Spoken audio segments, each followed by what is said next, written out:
Dice el apóstol Santiago, voy a leer un poco de lo que vimos la semana pasada. Hermanos, no os quejéis unos contra otros. Esto está dirigido a cristianos, no es a la señora o al señor que todavía no creen en Cristo. Y parece que en esas congregaciones a las que el apóstol dirige esta carta tenían severos problemas en la murmuración y en las quejas. Algunos creyentes continuaron, si es que lo eran antes de serlo, creyentes, eran pone quejas, melindrosos, cismáticos. ¿Conoce personas así? De otros países, desde luego. Entre nosotros eso no se da. Y si se da, tenemos que arreglarlo. Hermanos, no os quejéis unos contra otros, para que no seáis condenados. Recuerde que el contexto es que debemos estar pendientes del regreso del Señor.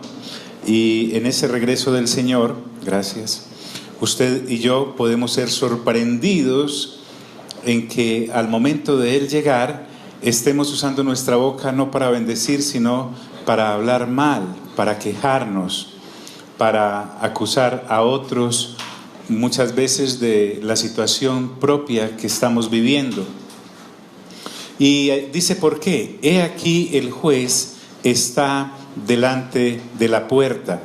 En el retorno del Señor, Dios no solamente vendrá, el Señor Jesús, para juzgar a aquellos que en Él no hayan creído, sino también para evaluar a aquellos que en Él han creído y cómo han administrado su vida después de que lo conocieron.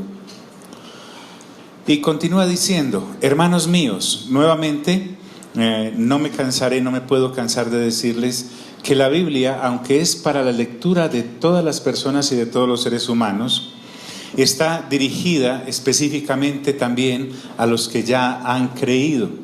Y por eso las exigencias que el Espíritu Santo está haciendo a través del apóstol, se las está haciendo a personas que por su nueva naturaleza ya son capaces de vivir de una manera diferente a la que antes vivían cuando no conocían de Dios. Y por eso dice, hermanos míos, tomad como ejemplo de aflicción y de paciencia a los profetas que hablaron en el nombre del Señor. Y aquí tenemos por bienaventurados a los que sufren. Diga conmigo, bienaventurado es sufrir. Otra vez, bienaventurado es sufrir. ¿De qué otra forma Dios puede formar nuestro carácter? En la abundancia y en la alegría y en el jolgorio no se forma el carácter. En las situaciones de abundancia el carácter no se forma. Y les decía que debemos aprender a valorar esto, porque en el capítulo 1 Santiago nos dijo que deberíamos tener por sumo gozo cuando estuviésemos pasando por diversas pruebas. Y entonces trajimos a colación el ejemplo de Job. Habéis oído de la paciencia de Job. En el crucigrama que hacemos a veces sale hombre paciente, 3 letras, Job. Job significa él llora.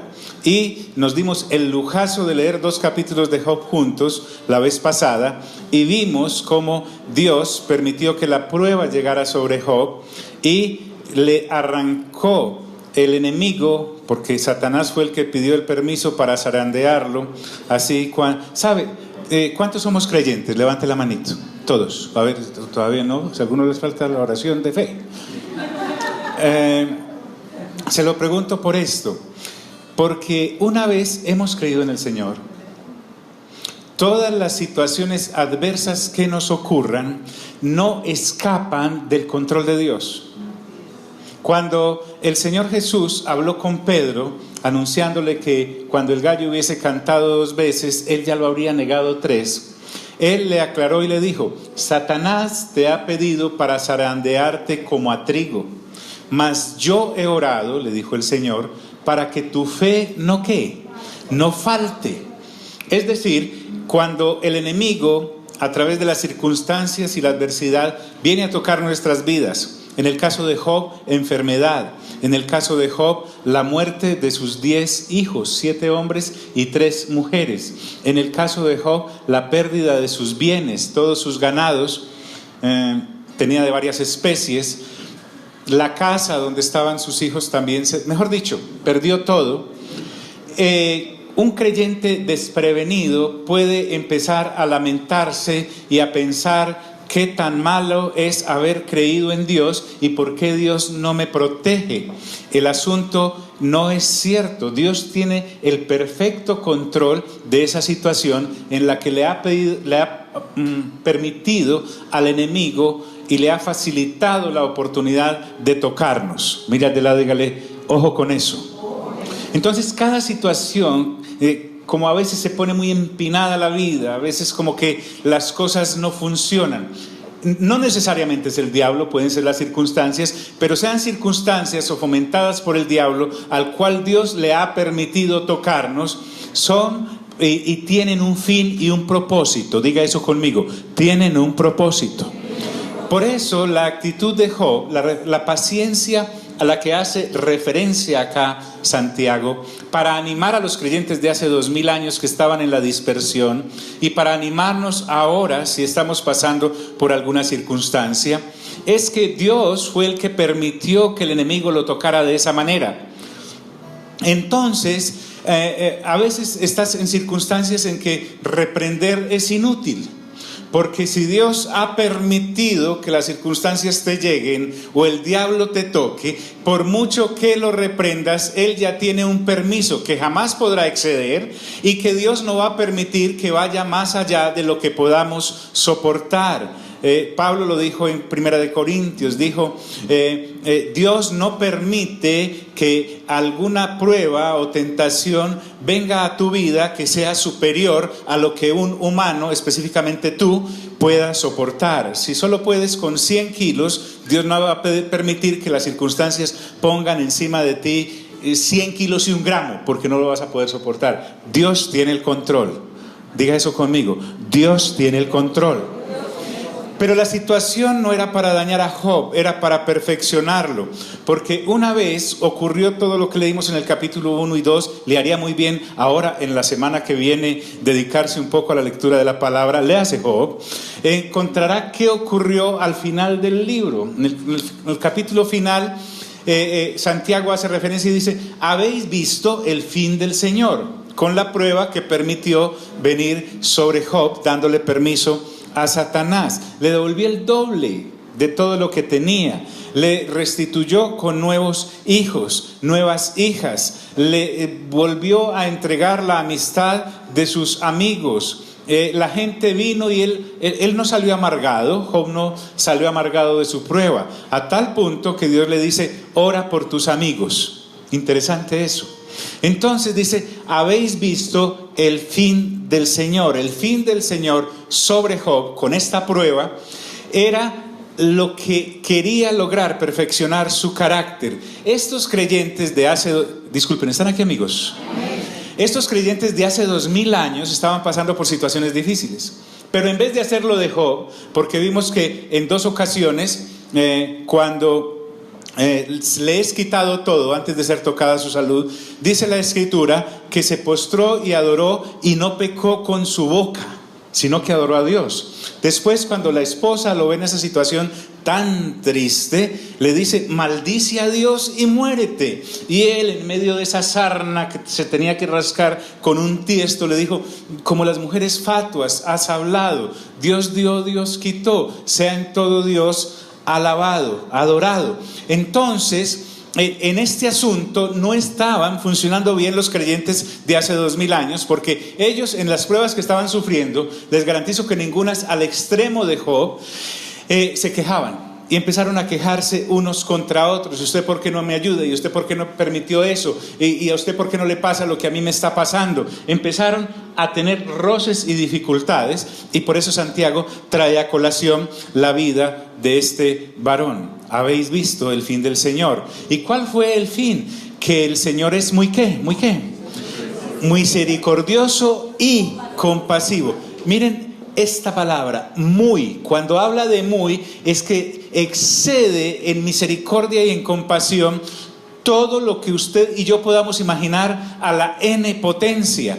Nada ocurre en tu vida después de haber creído en Dios que no esté bajo el control de Dios y lo use para perfeccionar tu carácter. Mira al de lado, dígale, ay, ay, ay. No se quejó. Recuerden que es como una miscelánea la que Santiago trae y está trayendo como un botiquín de urgencias para aquellos creyentes que perseguidos y dispersos eran.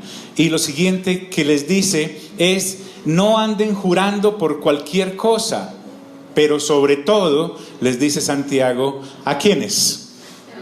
¿A quiénes? O sea, que eran ¿qué?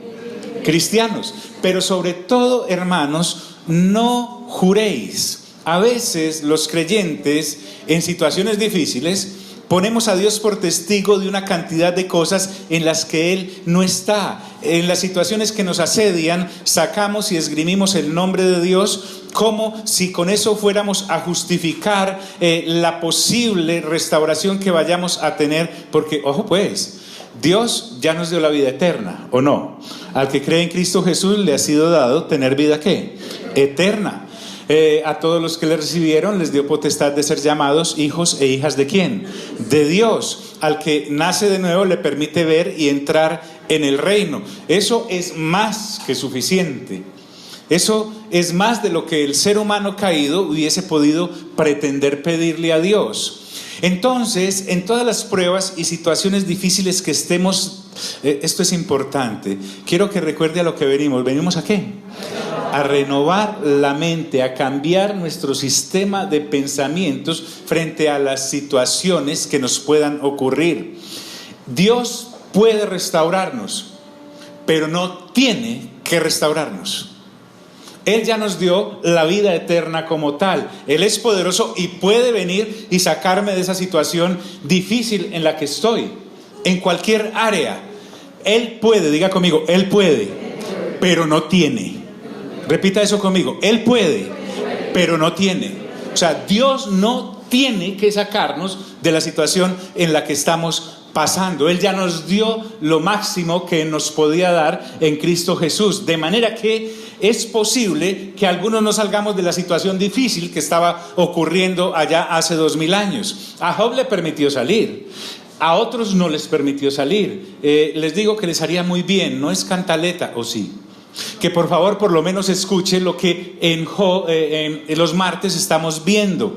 Y es que estamos viendo el libro de Hebreos. Y encontramos allí en el capítulo 11 que mucha gente que creía en Dios, que tenía fe en Dios, hubo gente que estuvo errando por este planeta, viviendo en cuevas, pobres. Escuche, la palabra pobres es inope, sin recursos. Pero dice que esa gente no dejó de adorar a Dios por la fe que tenía en Dios, porque tenía puesta la mirada en lo eterno. El crimen que hemos cometido los predicadores, que hemos sido ciegos, trayendo a otros ciegos a un evangelio que no corresponde con exactitud a lo que realmente dicen las Sagradas Escrituras, es que les hacemos creer que no se van a morir, que no van a empobrecer, y si empobrecen después se les va a multiplicar, que si enferman se tienen que sanar, cuando no es así. Lo que Dios está ofreciendo es más que eso, aunque eso es importante, no es lo más importante, porque Dios puede, pero no ¿qué? Tiene. Quiero saber si me estoy haciendo entender. Ay, no, yo como venía desmotivada así quedé peor, ¿cierto? Ay, pastor, usted no sabe cómo me ha ido a mí. Dirá usted, caballero, cómo me ha ido en esta semana. Yo venía como que me tanqueara algo. No, esto no es una estación de gasolina. Lo que te estoy diciendo es que la cosa puede mejorar o puede empeorar. Mira al de lado, dígale, ay, ay, ay. Qué duro es decir eso, créanme. Bien poquitos para que vayan más. No, entonces dice, pero sobre todo, hermanos míos, dice, no juréis. Mejor avancemos. Recuerden que Santiago es como una ampliación del Sermón del Monte.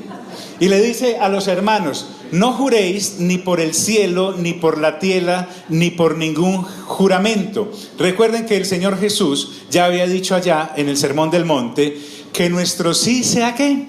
Sí, y nuestro no sea ¿qué? No. Es decir, cuando le diga, tú y yo no tenemos que andar jurando. Sí. Y saca la cruceta del carro y diga: por esta cruz. No es así.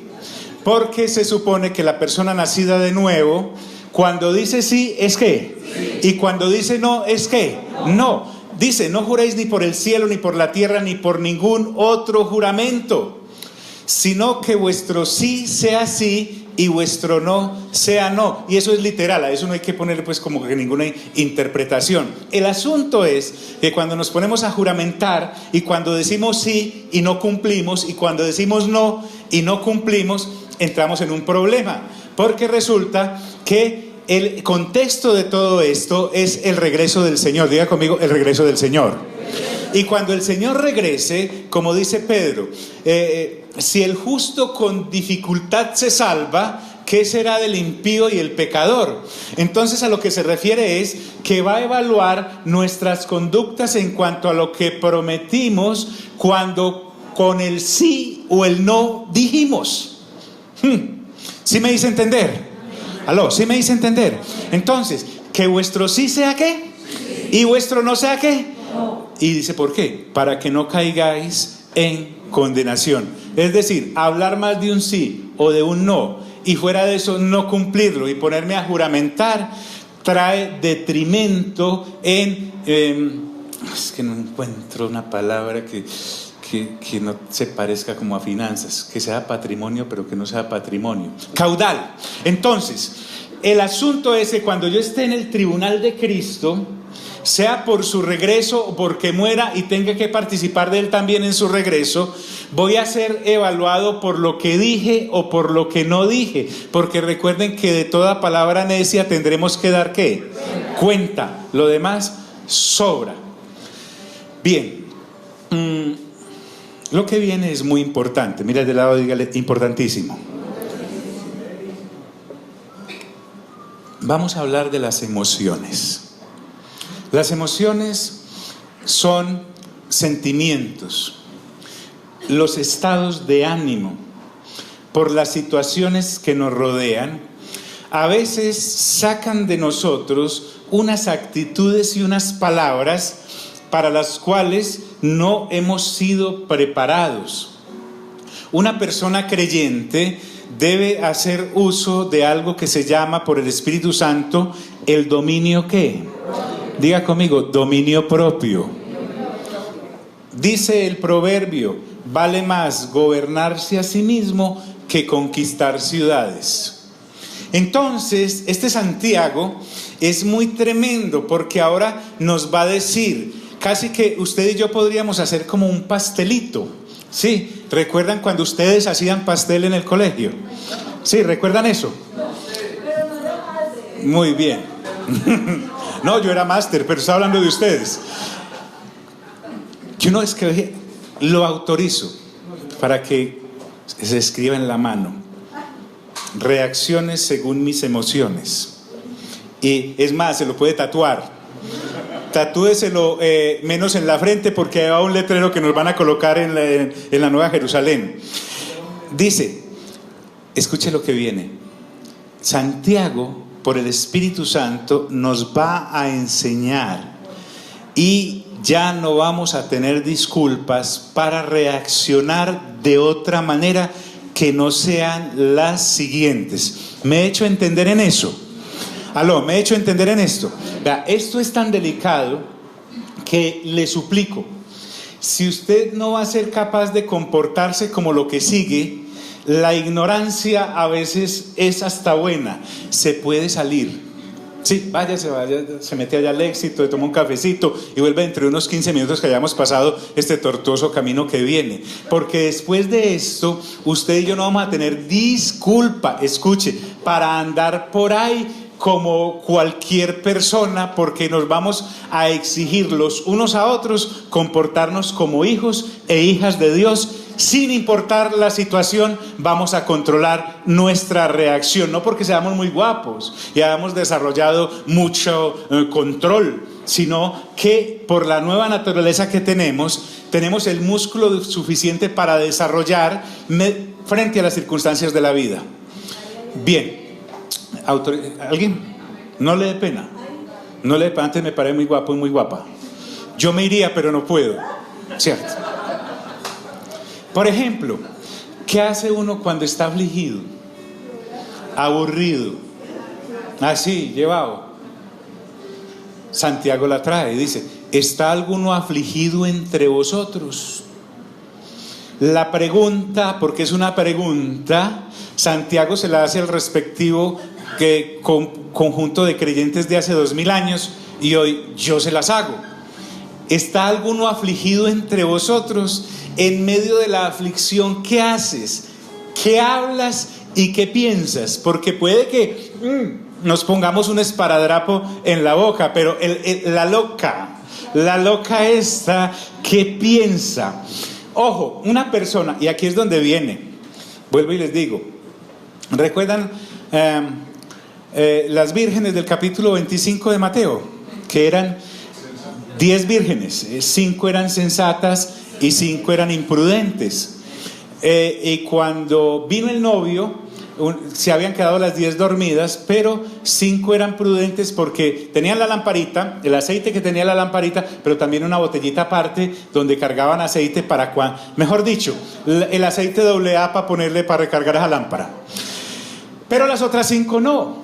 Entonces, cuando el novio llegó, todas tenían lámpara, pero 5 la tenían apagada. Y la apagada le dijo a las que les tenían prendida, porque tenían como tanquear: vean, nos dan de eso aceite. Y dicen: no podemos, porque es que nos quedamos varadas a las 10. Vayan, compren y si pueden llegan. Y preciso, las 5 prudentes se fueron, entraron al banquete de bodas, pero cuando llegaron las otras después de haber comprado, no las dejaron entrar porque no tenían aceite, no fueron precavidas. Créanme, esto de renovar la mente no basta con escuchar 2 o 3 prédicas o 10 o 20. Usted tiene que renovar su mente con la lectura juiciosa de la palabra de Dios. Ya para esto vamos como para 5 años, créanme, en los cuales este sujeto acá le preguntó al Señor qué íbamos a hacer. Y él, la instrucción que nos dio fue leer unos capítulos ordenadamente del Nuevo Testamento, y así podríamos tener suficiente escritura en la cabeza para saber cómo reaccionar frente a las situaciones. ¿Por qué? Porque uno trae una naturaleza caída. Diga conmigo: naturaleza caída. Esa naturaleza caída traía una mente caída.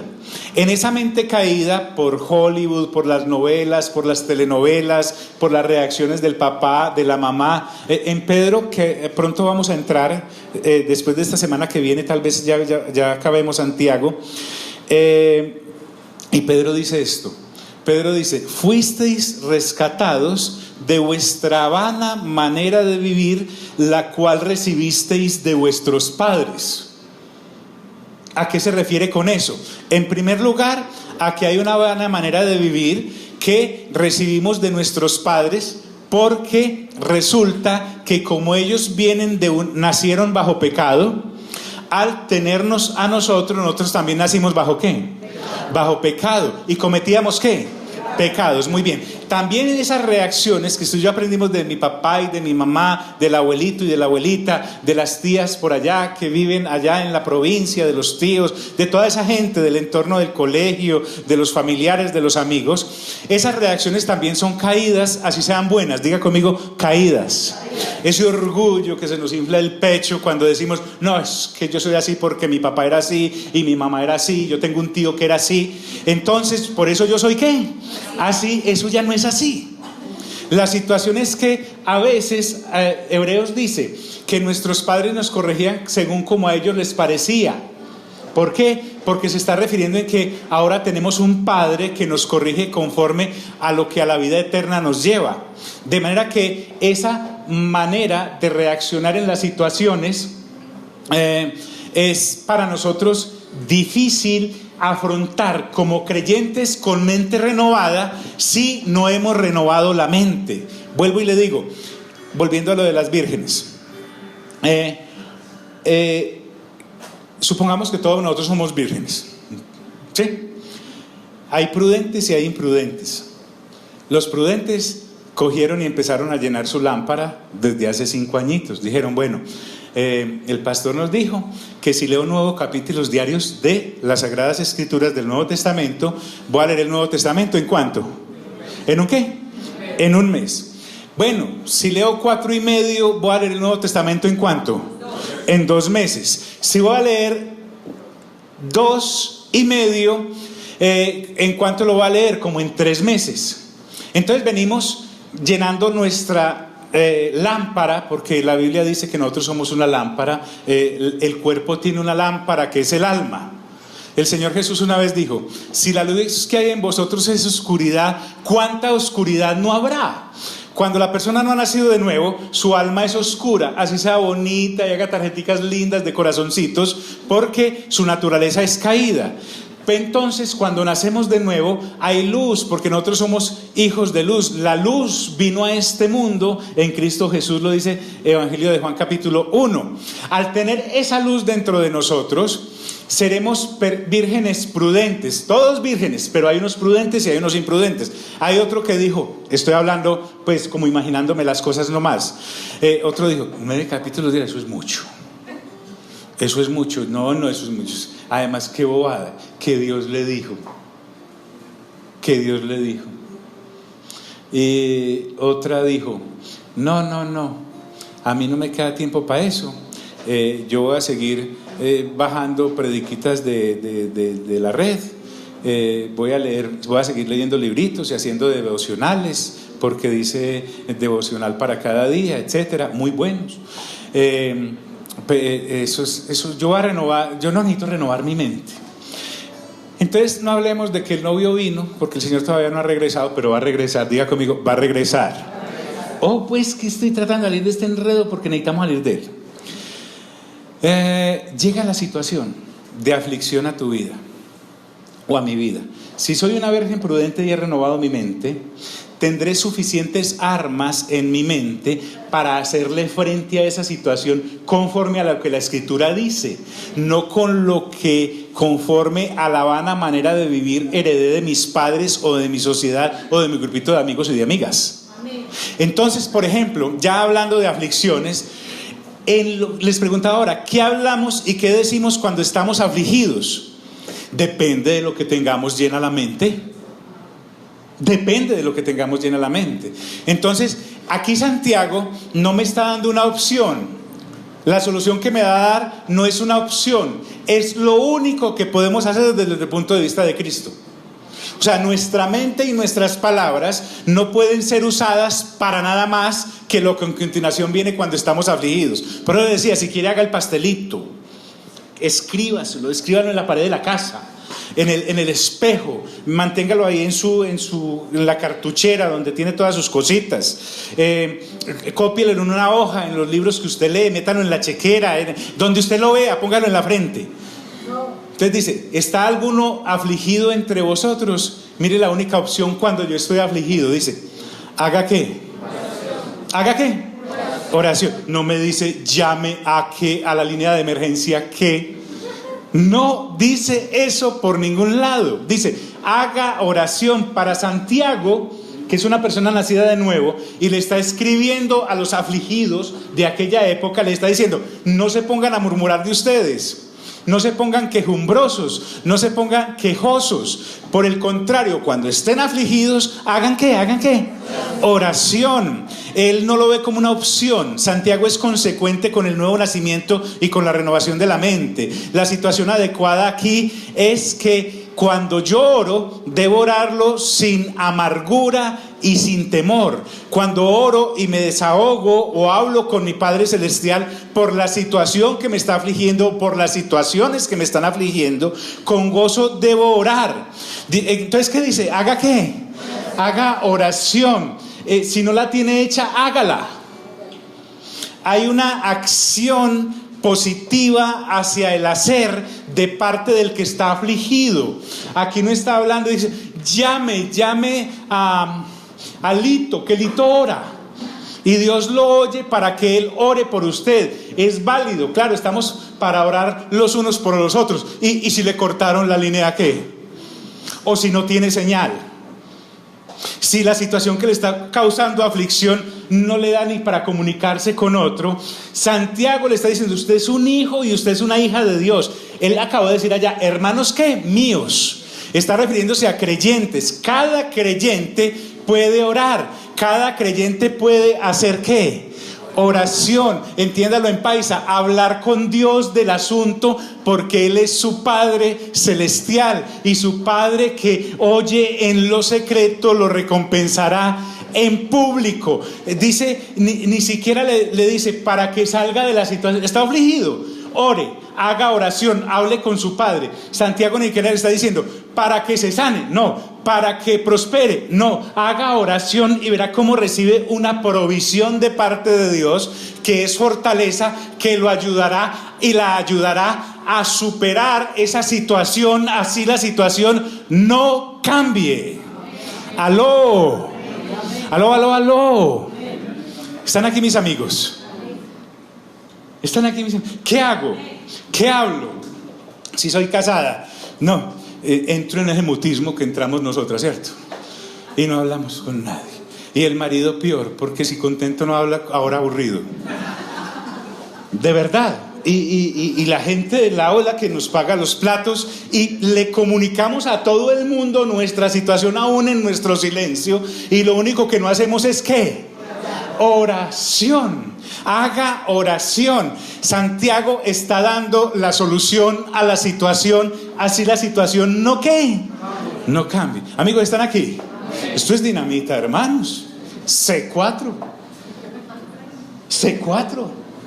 No me dice, diga malas palabras. No me hables de que estoy berraco. Y salen una cantidad de palabras soeces de nuestra boca de una manera tan. No, es que yo soy débil. No. Aquí Santiago no está diciendo eso. Santiago está diciendo que si, amigos, ¿están aquí? Que si estoy afligido, ¿qué debo hacer? Oración. Control de las emociones, dominio propio. No dice que le eche la culpa a nadie, etcétera. Pasa a la otra. Dice, ¿está alguno qué? Observe pues, esta cosa aquí de alguno, ahí no dijo Evaristo, no dijo Filomena, alguno, porque él está hablando con hijos e hijas de qué? De Dios. Entonces ahora va al otro extremo y dice, ¿está alguno alegre? La pregunta de Santiago implícita es, ¿qué haces cuando estás alegre? ¿Beber? Sí, por el 3-2 que le metimos a los galos hoy. Entonces, venga, machupar. ¿Por qué? ¿Y por qué reaccionas así, hermano en Cristo? Hermana en Crista. No, es que estoy muy en Crista. Es que estoy muy alegre.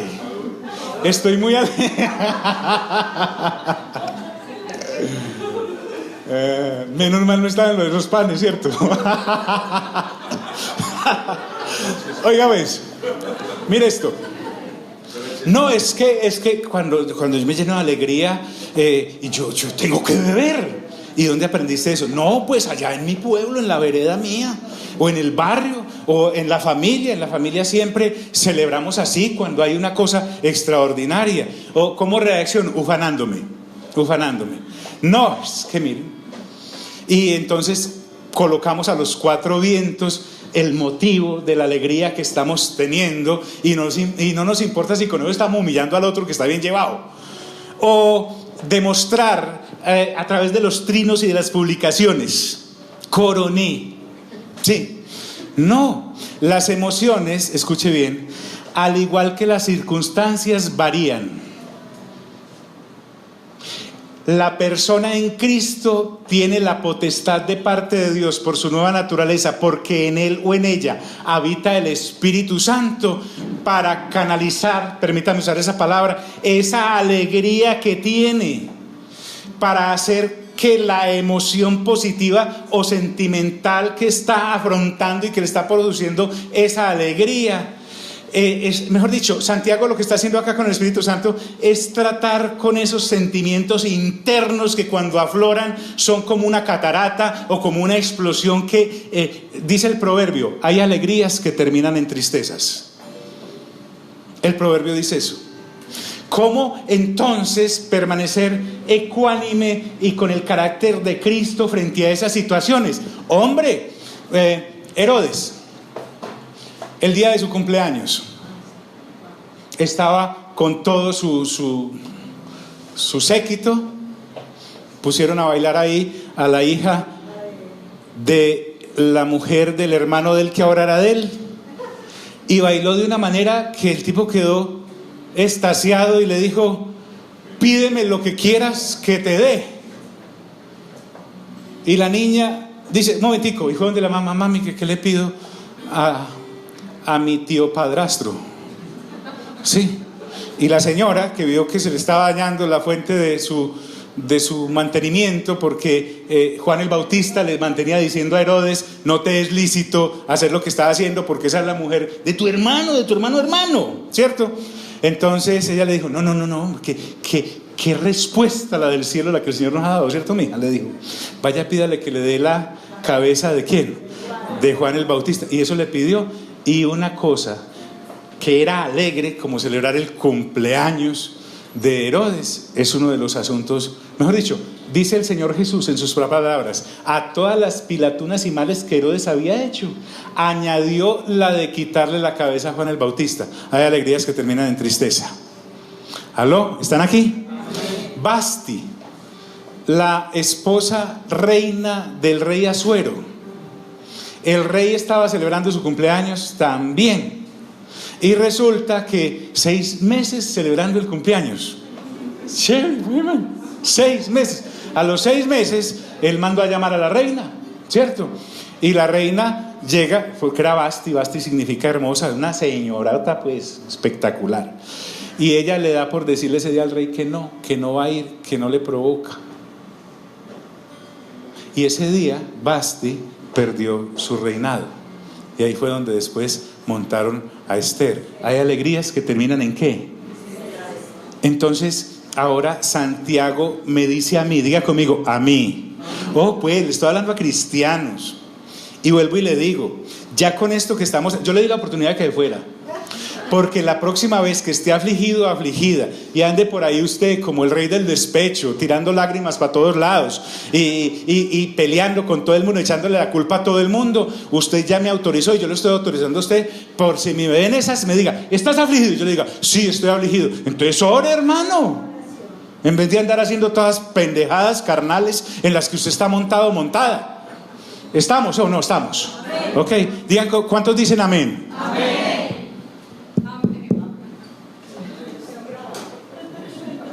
Oh, estoy bien alegre, contento. Por fin entonces nos entregaron el edificio, todo está bien, cada uno con su banca reclinomática allá, toda la pantalla le baja acá, datáfono personalizado, todas esas cosas, ¿cierto?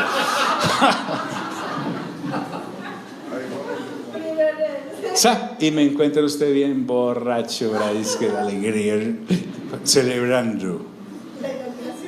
No. O poniendo en las redes sociales, vio a todos nuestros enemigos, les mostramos tan, ufanándonos. Sí, el Señor respondió. No, dice que si estoy alegre, ¿qué debo hacer? Cantar alabanzas. ¡Wow! Cantar alabanzas. Usted no se alcanza a imaginar lo que es para un melómano eso. Pues melómano no es una droga, ¿o sí? No, pero aquel que le gusta escuchar mucho música. Bien. Cuando el Señor le dice, ¿estás alegre? Sí. Cante alabanzas. Wow. Entonces el Señor me trajo al Evangelio de Mateo, cuando dice que antes de ser apresado, después de haber terminado el himno, salieron. El Señor Jesús cantaba. Sí. Y vi ese texto en mi lectura juiciosa de la palabra, ¿cierto? Cuando veo eso, y saben, yo no me imaginé a mi Señor cantando algunas de las cosas que yo todavía canto, o oyendo algunas de las cosas que yo todavía oigo.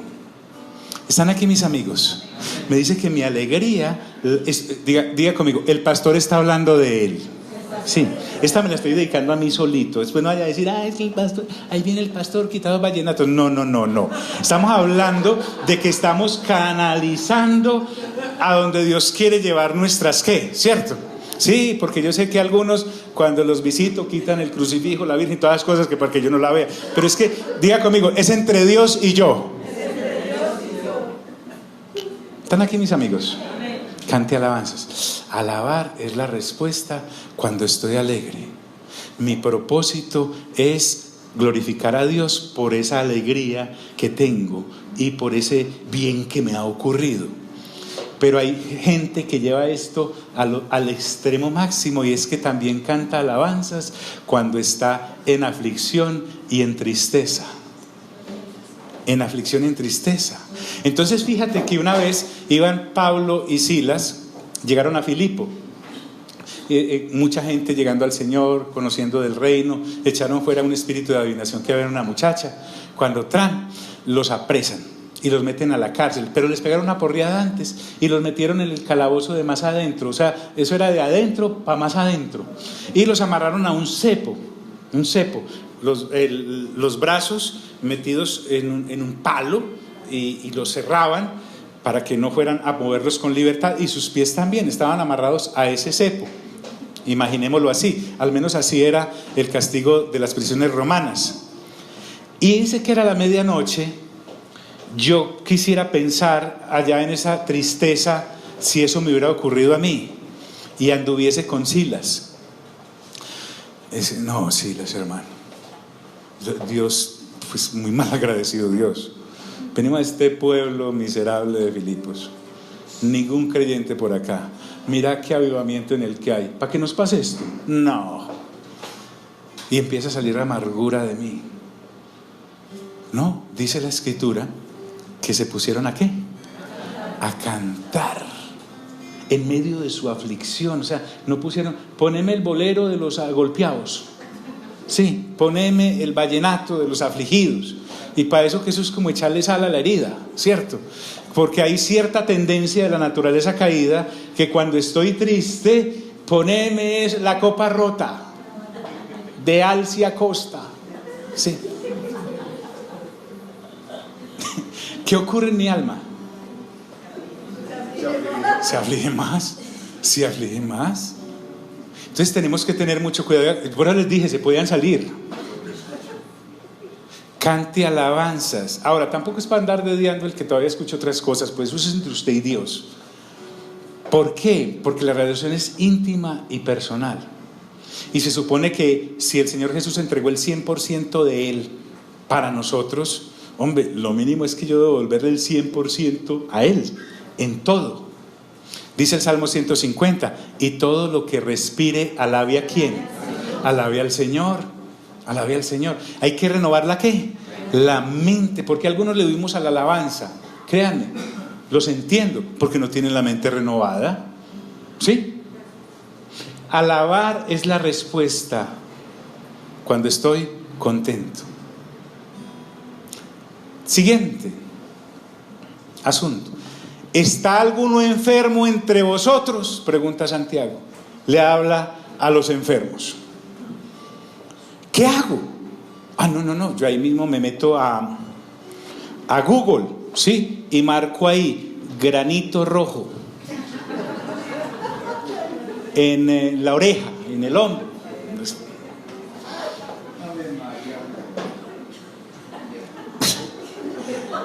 Rodeado de cierta color amarillento, ¿sí?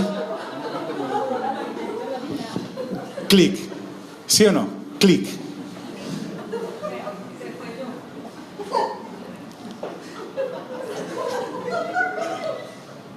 Yo sé que nuestra curiosidad es sana.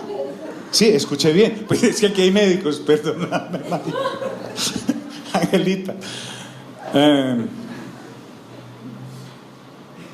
Está bien, yo puedo hacer eso e informarme, pues si lo que quiero es mirar el tratamiento y todas las cosas, o para preocuparme más.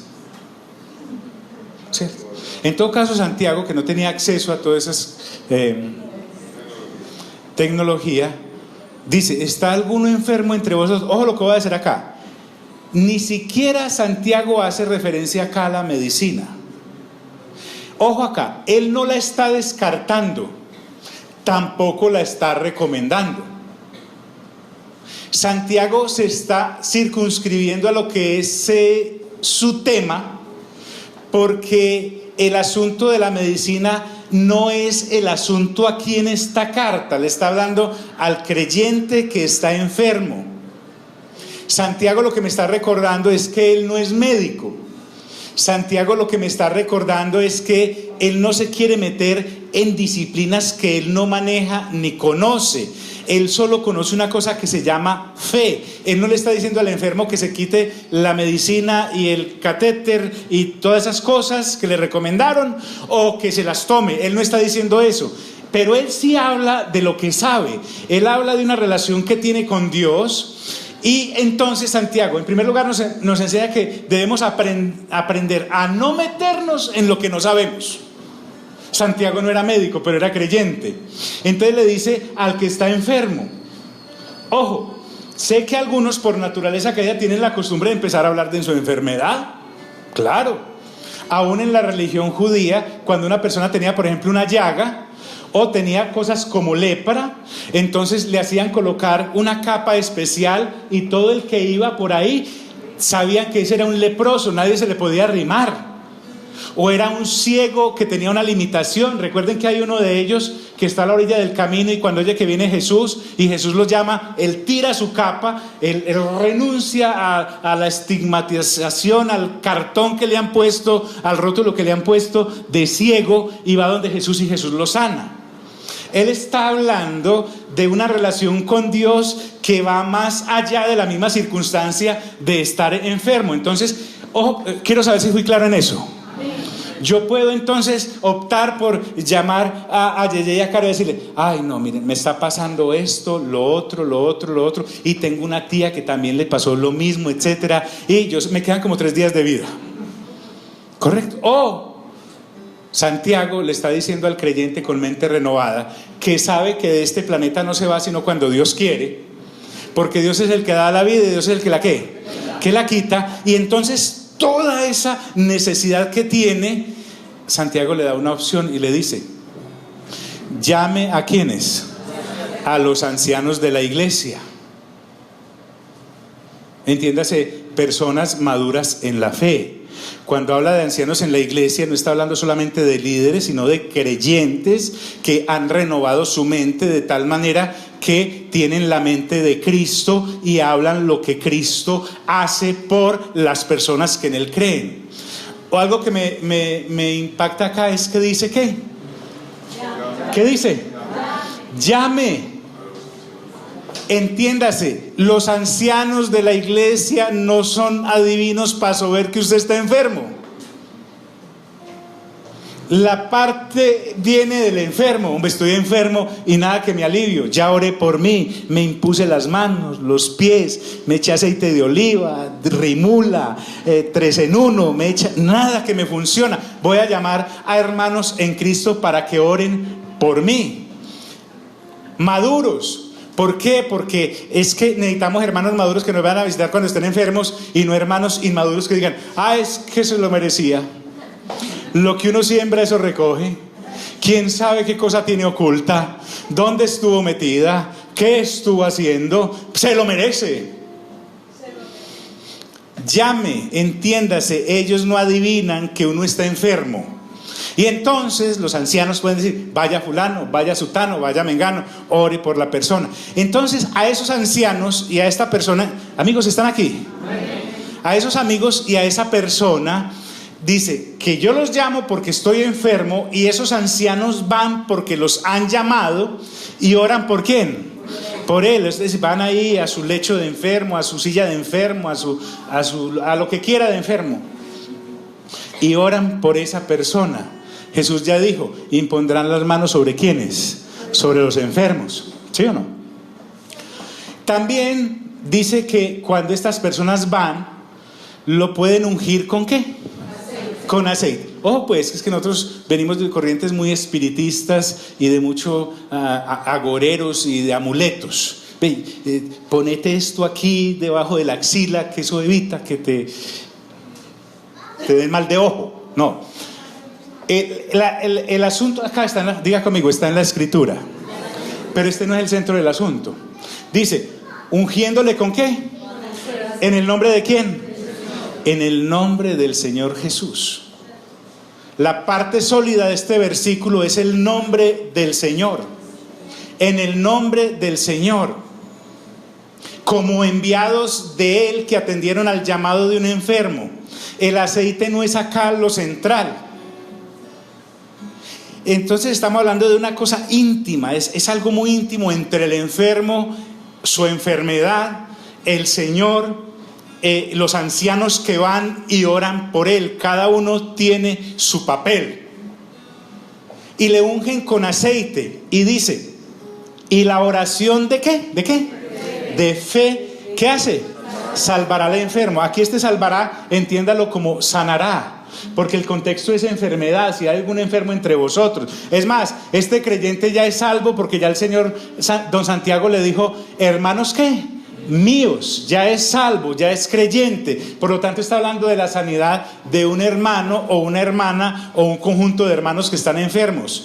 Como el contexto es de sanidad, salvación acá no se debe entender como salvación de su alma, sino sanidad de su cuerpo. ¿Están claros conmigo? ¿Por qué no practicamos esto? Claro, porque es que andábamos buscando en la escritura lo que no era. Entonces la persona va y ora, y miren sobre quién recae la responsabilidad. ¿Y el Señor qué? Amigos, ¿están aquí? ¿Están aquí? ¿Qué es lo que venimos a hacer? Esto es muy importante. Es tremendamente importante.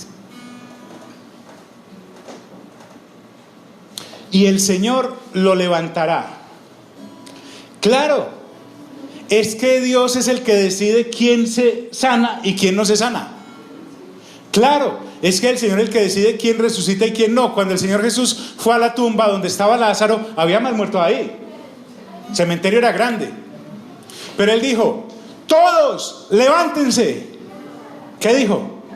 ¿Qué dijo? Lázaro, levántate. El Señor es el que decide. Nosotros no tenemos ningún poder de sanidad.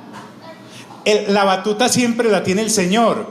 El Señor es el que decide a quién levanta y a quién no levanta. La conclusión acá es la importante, y es que nosotros creemos en la sanidad divina. Diga conmigo, creo en la sanidad divina. Santiago no está discutiendo con la medicina. De hecho, Lucas era un médico amiguísimo de Pablo, y además escribió un evangelio y escribió Hechos de los Apóstoles. Pero también hay médicos que no. Dice, hay enfermedades que no tienen cura por la medicina. Dice que había una mujer que tenía una menstruación, o mejor, un flujo de sangre durante 12 años. 12 años. Y dice, y había gastado todo lo que tenía en médicos. Y ellos no habían podido con toda su ciencia y con toda su medicina, y tocó el manto del Señor y fue ¿qué? Sana. ¿Sí me estoy haciendo entender? No riñe. Pero Santiago está hablando de lo que él sí maneja y domina, digámoslo así, por la renovación de la mente, y sabe que Dios puede sanar. ¿Y el Señor qué? ¿Qué dice? Lo levantará. Pero aquí viene algo simpático, y es cosas que no abarca la medicina. Porque me está ligando que algunas enfermedades son causa del pecado que algunos hermanos o hermanas pueden estar permitiendo en sus vidas.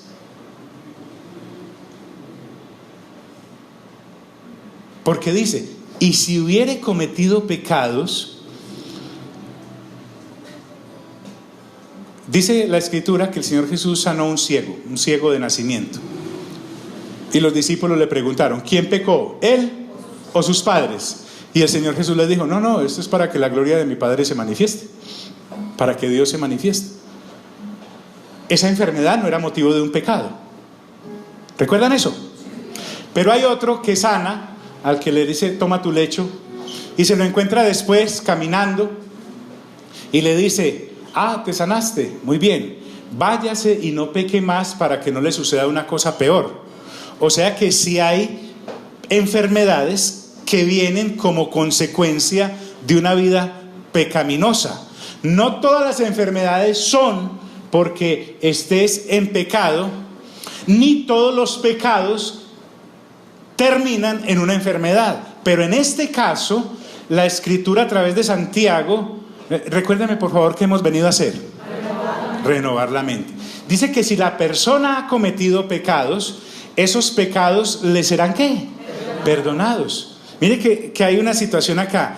Hay sanidad y confesión y perdón van de la mano. En este caso llegamos, hermano, vengo a orar por usted para que le perdone sus pecados y se sana. Esa no es la actitud. Por eso usted debe llamar ancianos maduros. Diga conmigo, maduros. No hay gente que llegue allá diciendo, no, es que el anciano o la anciana que va a tu casa, porque tú lo has llamado en un momento de aflicción muy tesa, porque no te levantas, no te paras, no debes llegar allá como un juez.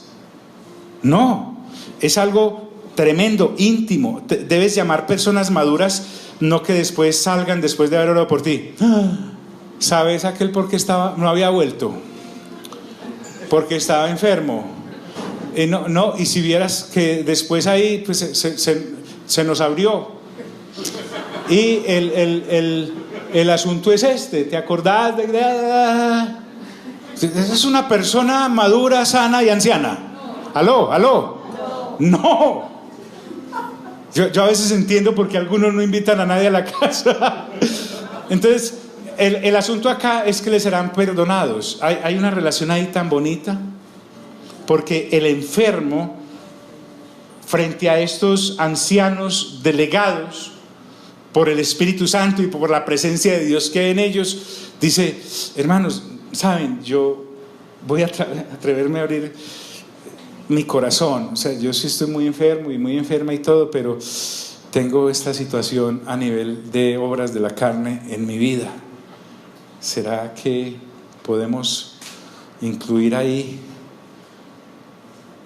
Pero miren el error que se comete. De ahí salió el cajón ese donde la gente va a confesarse. Está errado. No está diciendo que le confiese a los ancianos el asunto. Está diciendo que confiese su ¿qué? Su pecado. ¿A quién le confiesa uno los pecados? A Dios. Y Dios me extiende automáticamente su ¿qué? Su perdón. Por eso el momento es tan íntimo, que estás ante una persona que de un momento a otro te abre su intimidad, la de su alma, y te dice, wow, entonces ¿qué vas a hacer? ¿Cómo? Y entonces, y aparece en el muro. No, qué triste esto. Diga conmigo, madurez. Entonces el enfermo, pecador, confiesa, Dios lo perdona y los ancianos oran por sanidad. Mira el papel. Él está enfermo, pone la enfermedad. Él pecó, pone el pecado, ¿sí o no? Y lo confiesa ante ¿quién? Dios. ¿Y Dios qué hace? Lo perdona. Y entonces los ancianos ¿qué hacen? Oran para que se sane si Dios quiere. No es él confesándole a los ancianos y los ancianos dando la sentencia y diciendo, no hermano, por eso si no oramos. Imagínese usted eso. ¿Están aquí, amigos? Renovar la mente. Hay que dedicarle tiempo. Entonces, esto se llama Santiago enseñándonos a administrar las emociones. Y concluye diciendo, y orad unos por quienes, por otros. Esta es la actividad del cuerpo de Cristo. Esto da madurez. Hay una interdependencia de los miembros del cuerpo en una iglesia local como nosotros. Yo sé que hay hermanos y hermanas que no saben esto. Entonces no lo practican, pero el que lo sabe puede llamar. Mira, sabes que vos no me has llamado, me has contado de tu enfermedad, yo tengo la dirección de Dios de ir, no voy a ir a chismosear, no te voy a ir a preguntar nada, voy a imponer mis manos sobre ti para que sanes, vamos a orar, ¿correcto? Esta es la forma de crecer en madurez. Y por eso dice, orad los unos por los ¿qué? Para que seáis ¿qué? Sanados. Sanados, diga conmigo, sanados.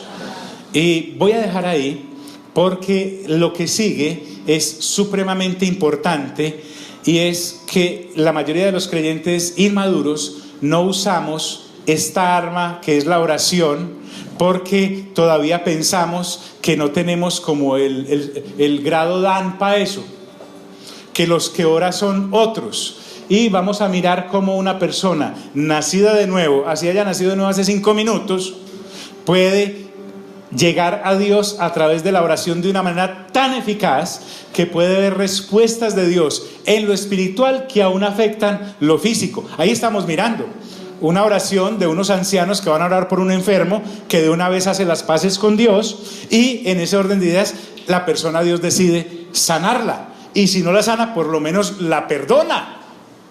Y si se muere, pues se va bien. Pero viene enfermo y se muere y se va mal. O viene enfermo y se sana, pero queda mal con Dios por tener una situación de obra en la carne en su vida. Necesita madurez para eso. Diga conmigo, madurez. Vamos a estar en pie, vamos a recibir los elementos de la cena del Señor.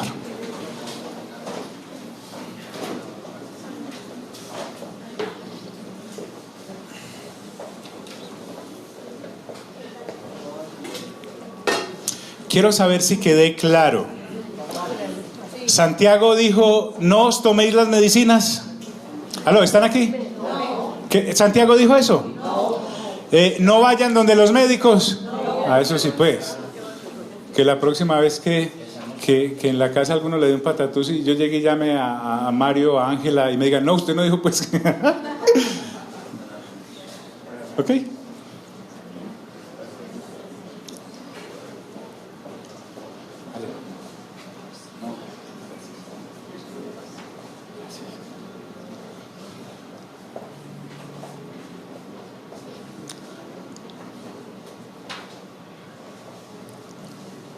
Dice la Escritura que cuando el Señor Jesús iba a ser entregado, antes hizo una cena.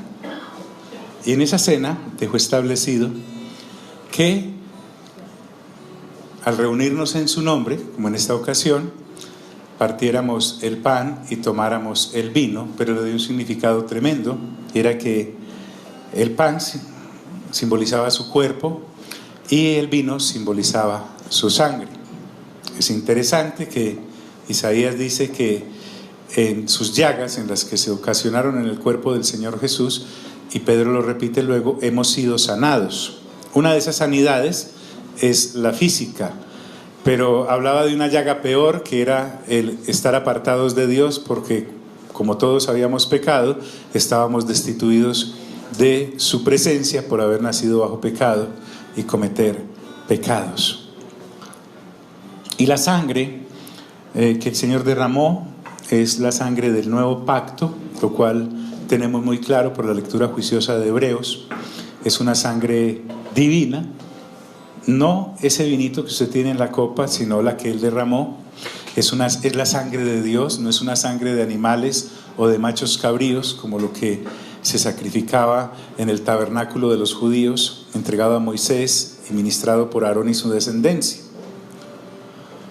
Entonces dice que la muerte de Él anunciamos hasta que Él venga, porque cada vez que tomamos estos elementos estamos recordando lo que Él hizo: darnos libertad y darnos santidad y darnos un nuevo pacto y tener libre acceso a la presencia del Padre para siempre. Así que vamos a comer el pan.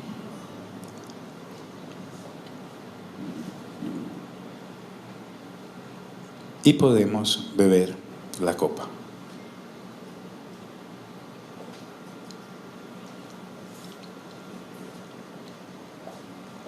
Padre, gracias por este tiempo en que hemos podido abrir tu palabra Hoy nos has dado, Señor, una instrucción así, a pedir de boca, como una receta. Todo este tiempo en que hemos abierto esta parte del pasaje, nos has mostrado que es tener dominio propio cuando hay aflicción, cuando hay alegría, cuando hay enfermedad y cuando hay pecado. Así que te pedimos, Señor, que seas tú trayendo esta revelación real a nuestro corazón y entender que como congregación local tenemos tu presencia, también la tuya, amado Padre, y también la tuya, amado Espíritu Santo. ¿Qué más le puede pedir un ser humano a la vida? Que ustedes tres estén en medio de nosotros y que te ocupes de cosas tan simples de la naturaleza humana como la tristeza y la aflicción. No andas tan ocupado como para no ministrarnos en eso, aún después de haber nacido de nuevo. O las alegrías, pero nos enseñas cómo santamente poderlas expresar y llevarlas para tu gloria y honra. Y las enfermedades, Señor, aún el mismo pecado que podemos cometer, simplemente nos estás diciendo que el camino correcto es confesarlo ante ti y a ti. En el nombre glorioso de Cristo Jesús, digan conmigo: Señor Jesús, gracias por tu palabra y gracias por educarnos como hijos e hijas tuyas acá en la tierra, mientras regresas o nosotros nos vamos hacia ti. Amén y amén. Gloria a Dios.